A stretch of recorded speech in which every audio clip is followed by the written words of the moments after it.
Online games వల్ల మరొక యువకుడైతే బలైపోయాడు.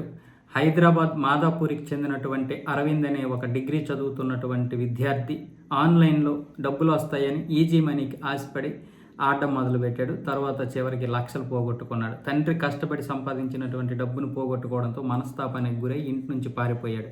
అయినా సరే తల్లిదండ్రులు వెతికి పట్టుకొని తీసుకొచ్చి అతనికి అన్ని విషయాలు చెప్పారు. మోటివేషన్ చేశారు. ఇక నుంచి ఇలాంటివి ఆడొద్దని చెప్పారు. చదువు మీద దృష్టి పెట్టని చెప్పారు. అయినా సరే తను చేసినటువంటి తప్పుకి పశ్చాత్తాపం చెంది ఆత్మహత్య ప్రయత్నం చేసుకున్నాడు. వెంటనే తల్లిదండ్రులు అప్పటికే అతన్ని గమనిస్తూనే ఉన్నారు. వీడు ఏదైనా చేసుకుంటాడేమోనని అనుకున్నట్లుగానే ఆత్మహత్య ప్రయత్నం చేసుకున్నాడు. వెంటనే ఆసుపత్రికి అయితే తీసుకెళ్లారు, కానీ లాభం లేకుండా పోయింది. అప్పటికే అరవింద్ చనిపోయాడు. ఇలా ఎంతోమంది పిల్లలు తల్లిదండ్రులకి కడుపు కోత మిగిలుస్తున్నారు.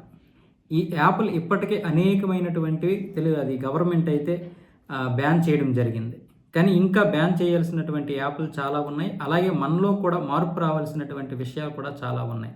ఎంతోమంది ఈ ఆన్లైన్ గేమింగ్కి, ఈ ఆన్లైన్ బెట్టింగ్ యాప్లకి అయితే బలైపోతున్నారు. దీన్ని గమనించాల్సింది ప్రతి ఒక్కరూ, దీని గురించి తెలుసుకోవాల్సింది విద్యార్థులు అవ్వచ్చు, తల్లిదండ్రులు అవ్వచ్చు, ఉద్యోగులు అవ్వచ్చు. ప్రతి ఒక్కరూ కూడా దీంట్లో చాలామంది బలైపోతున్నారు. ఇప్పటికే ఎంతోమంది డబ్బులు పోగొట్టుకుని జీవితాలని సర్వనాశనం చేసుకుంటున్నారు.